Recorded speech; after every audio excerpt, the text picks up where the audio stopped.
అభివృద్ధి సంక్షేమాలకు వారధిగా రాష్ట్ర బడ్జెట్ ఉందని TTD board member Jaggampeta MLA Jyothula Nehru అన్నారు. తెలుగుదేశం, జనసేన, బీజేపీ కూటమి ప్రభుత్వం అధికారంలోకి వచ్చిన తర్వాత మొదటిసారిగా బడ్జెట్ను ప్రవేశపెట్టారు. ఈ సందర్భంగా కాకినాడ జిల్లా జగ్గంపేటలో సమావేశంలో నెహ్రూ మాట్లాడుతూ ముఖ్యమంత్రి నారా చంద్రబాబు నాయుడు, ఉప ముఖ్యమంత్రి పవన్ కళ్యాణ్ సారథ్యంలో రాష్ట్రాన్ని అభివృద్ధి పదంలో నడిపేందుకు, అలాగే అభివృద్ధితో పాటు సంక్షేమాన్ని ప్రజలకు అందించేందుకు ప్రభుత్వం కృషి చేస్తోందని అన్నారు. ఈ మేరకు ఆర్థిక శాఖ మంత్రి పయ్యావుల కేశవ్ ప్రవేశపెట్టిన బడ్జెట్ పూర్తిగా ప్రజల ఆమోదయోగ్యంగా ఉందని, పెట్టుబడులు ఆకర్షించేందుకు ఈ బడ్జెట్ ఉపయోగపడుతుందని చెప్పారు.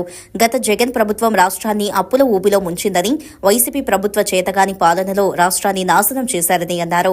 గత ప్రభుత్వ వైఫల్యాలతో అస్తవ్యస్తమైన వ్యవస్థలను గాడిలో పెడుతూ ప్రజా సమస్యలను పరిష్కరించే బాధ్యతాయుతంగా ప్రభుత్వం పనిచేస్తుందని ఆయన పేర్కొన్నారు. సాక్షి పేపర్లో వచ్చిన బడ్జెట్ విశ్లేషణపై ఎమ్మెల్యే నెహ్రూ నిప్పులు చెరుగుతూ ప్రతి అంశాన్ని విశ్లేషించారు. కూటమి ప్రభుత్వం పేదల ప్రభుత్వమని, వారి కోసం బడ్జెట్లో విద్యా, వైద్యానికి పెద్దపీట వేశామని తెలిపారు. 2.94 లక్షల కోట్ల రూపాయల బడ్జెట్లో బీసీలకు, ప్రజా సంక్షేమానికి పెద్దపీట వేశారని తెలిపారు. ఈ కార్యక్రమంలో మారిశెట్టి భద్రం, పోతుల మోహనరావు, మంగరౌతు రామకృష్ణ, కొత్తకొండబాబు, దాసరి తమ్మన్న దొర, వేములకొండ జోగారావు, గోడే బాల తదితరులు పాల్గొన్నారు. బడ్జెట్ శుభాకాంక్షలు. నిన్నటి రోజు ఎన్డీఏ ప్రభుత్వం బడ్జెట్ను ప్రవేశపెట్టడం జరిగింది.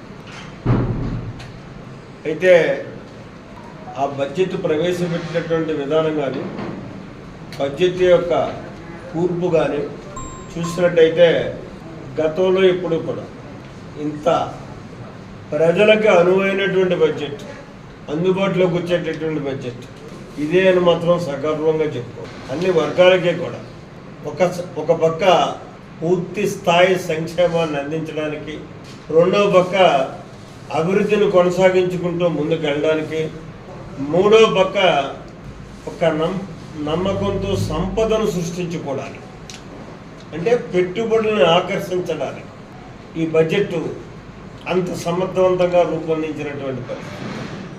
ఇప్పుడు ఒక్కసారి చూసుకున్నట్టయితే మూలధనం 32,000 కోట్ల రూపాయలు. ఈ మూలధనం అన్నది అతి కీలకమైనటువంటిది, బడ్జెట్కి వెన్నెముక. ఎందుకంటే అభివృద్ధిని చేసుకుని ముందుకెళ్ళడానికి అవకాశం ఉన్నటువంటి పరిస్థితి. ఆ 32 కోట్ల రూపాయలే ఉన్నటువంటి నిధులను అన్నింటినీ కూడా ఆకర్షిస్తుంది. నా దగ్గర ఈ సంపద ఉన్నది అన్నప్పుడే ఎవరైనా కలిసి వచ్చి దానికి మరింత సహకారాన్ని ఇచ్చి నడిపించేటటువంటి పరిస్థితి. ఎక్కడ కూడా ఇక్కడ ఎన్డీఏ ప్రభుత్వం ఈనాడు ఈ బడ్జెట్ ఏర్పడినటువంటి పరిస్థితి. కాబట్టి తూచా తప్ప ఏ అంకెలనైతే నిర్దేశించడం జరిగిందో ఆయా పనుల మీద, ఈ సంక్షేమం మీద కానీ, అటు వ్యవసాయం మీద కానీ, ఇటు ఇరిగేషన్ మీద కానీ, అటు విద్యుత్ శాఖ మీద కానీ, కార్మిక శాఖ మీద కానీ, విద్యాశాఖ ప్రామాణికంగా పెట్టి ఇవ్వడం జరిగిందో అందులో ఒక్క రూపాయి కూడా తగ్గకుండా ఖర్చు పెట్టడానికి సంసిద్ధంగా ఉంది ప్రభుత్వం, ధైర్యంగా చెప్పగలుగుతుంది. దానికి గల కారణం ఎన్డీఏ ప్రభుత్వం, కేంద్రంలో కూడా మా భాగస్వామ్యం ఉండడమే దానికి కారణం. నిన్న బడ్జెట్ ప్రవేశం తర్వాత చంద్రబాబు నాయుడు గారిని ఎవరు గెలిచారు? Tata company MD. ఆయన అంటే అంత పెద్ద పేర్లు నాకు తెలియదు, ఎందుకంటే నాటుగండి. ఆయన కలవడమే కాకుండా ఆయన మనకి విద్యుత్ పరిశ్రమలు ఇస్తానని మాట ఇచ్చాడు, హోటల్స్ పెడతానని మాట ఇచ్చాడు. అంటే ఇవన్నీ కూడా సంపద మనకి ఆంధ్రప్రదేశ్కి అప్పుడే సంపద రావడం మొదలుపెట్టింది. నిరుద్యోగ సమస్య పరిష్కారానికి రహదారులు ఏర్పడుతున్నాయి.